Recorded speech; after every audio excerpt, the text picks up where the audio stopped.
Have you ever heard of the R organisms versus K organisms? Also, you'll might have heard these as like K selected characteristics or R selected characteristics. This is interesting, and I want to draw your attention to it.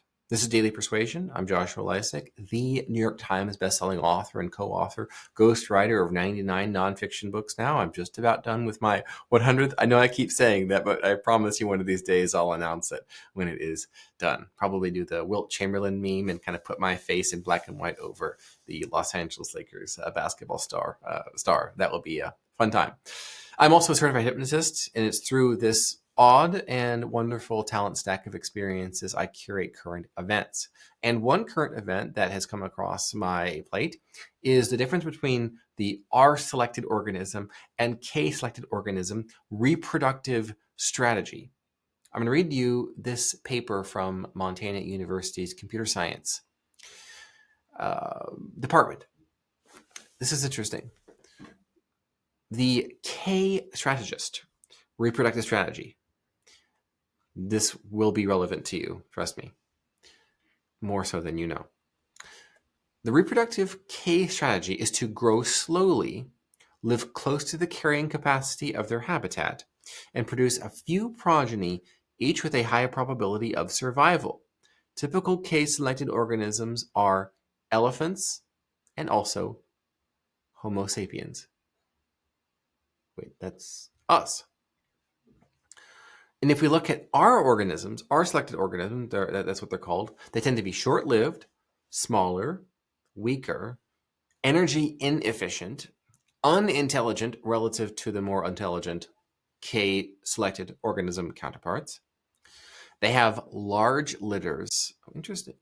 Reproduce at an early age with fast maturation. They take little care for the offspring, the small size at birth, and a strong sex drive. It says many organisms adopt an intermediate strategy or even adopt different strategies depending on local conditions at any given time. It is possible to alternate between the R strategy and the K strategy, but generally speaking, this is how it goes. And I thought, oh shoot, humans use R organism and K organism reproductive strategies. Different cultures, different socioeconomic classes, groups, strata, races. Oh no. We're quickly getting into things we're not supposed to be talking about, aren't we? This, by the way, is the great lesson. I just had a conversation about AI and the AI proliferation in pretty much every industry you can imagine. And there is a sort of AI fatigue we're all experiencing, which is when we are beginning to read something, whether it's in print or digital, or it's even a video script being read by an influencer with 5 million followers, and we hear them say, it's not just about this, it's about that. It's about doing this, and doing this other thing, pause for M dash.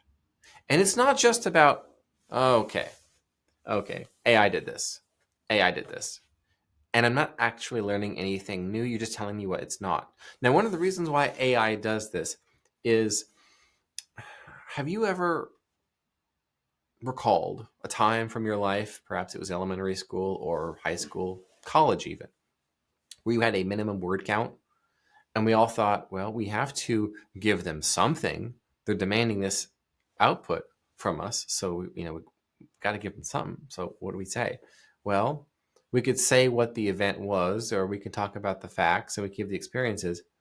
But to double the word count without doing any additional research, we could talk about what it wasn't. You could say the French Revolution reminds us of the madness of mobs. Watch this. The French Revolution was not, in fact, a celebration of human virtues and the strength of diversity of a society that is run by multiple classes. It's not just about equality, fraternity. You see what I'm doing, right? I'm more than doubling the word count here simply by BSing what it isn't. That is a strategy deployed by AI. AI reflects its makers, humans.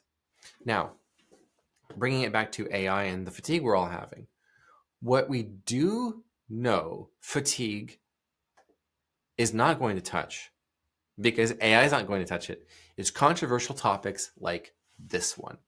You start talking about reproductive strategies of the various human races and socioeconomic classes, AI can't touch that. AI can't touch it. Now, if it does, it will have to say, oh, there's debunked pseudoscience and blah, blah, blah, blah, blah, and the pseudoscience of this, pseudoscience of that, blah, blah, blah, and it can't actually give you an answer. Or it would say, it's X, Y, and Z, but it's important to remember there are multiple ways of knowing, and it'll go off on that. So one way that you can make sure your text is AI proof and that you never cause people to raise their red flags over what it is you're writing is to talk about issues. And you can do so respectfully and with nuance, as I may or may not have been about to do with this topic of the K selection and the R selection.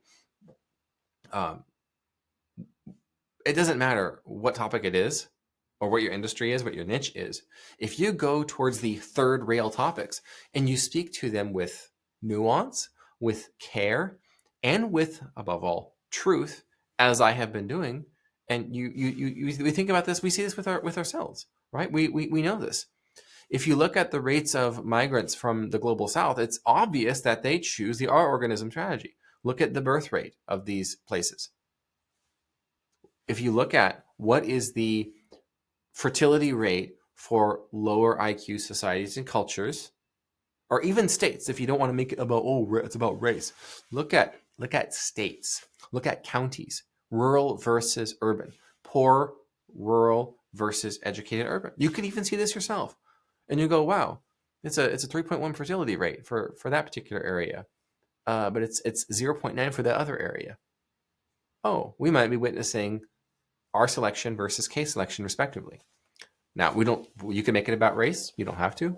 I don't even need to with this particular example here.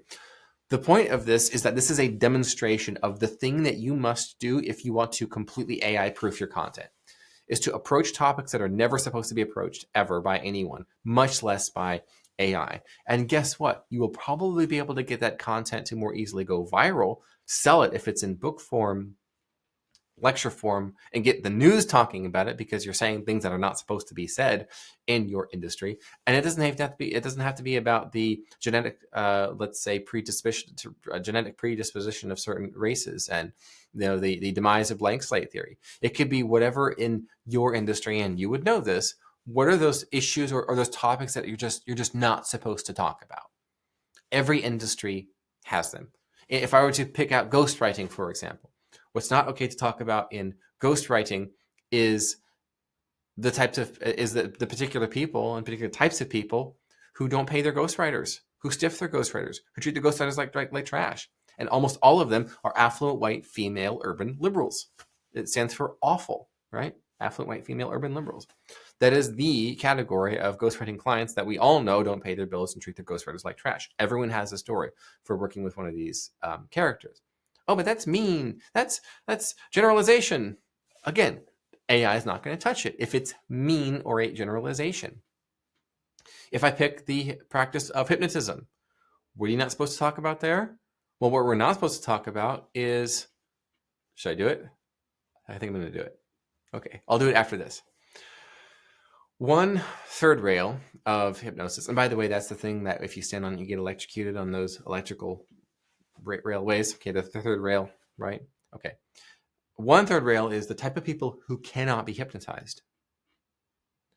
Well, one group that can't be hypnotized, of course, is no, not that one. not that group. Just a minute. One group that cannot be hypnotized is drug addicts, because their mental state is not one from which it's wise to work from, and they may not be telling the truth. They may not be capable of telling the truth. They may be so shot. Another group is smart alecks. And if you tell someone you can't be hypnotized because you're a smart aleck, I can't be hypnotized. That would never work on me. Right. You're either a drug addict or a smart aleck. Neither of those groups can be hypnotized. It's literally, look, it's in the regulation that we all have to abide by in our state and in our jurisdiction. Look, it says right here. You can't be hypnotized. You personally. Look at that. Interesting. The other real third rail that you have waited for me to talk about in hypnosis is hypnosis for homosexuality. There is a significant amount. Just go on to Google Scholar, go on to PubMed. Wait, are you saying that? Are you implying what, Joshua? What? See, AI can't talk about this. It can't talk about it in the way that I'm talking about it right now because it has to add to the output. And it's important to remember that in previous uninformed homophobic ages, it was believed that, and then that's part of the output. I don't have to say that because I'm not artificial intelligence. Now, I'm not over here advocating for, what do they call it, conversion therapy. And hypnotherapy in this context was very different from conversion therapy. But if you look at, you want me to go to the next place? Okay, I'll go to the next place. Look up, again, AI can't do this. Look up hypnosis for homosexuality success rate.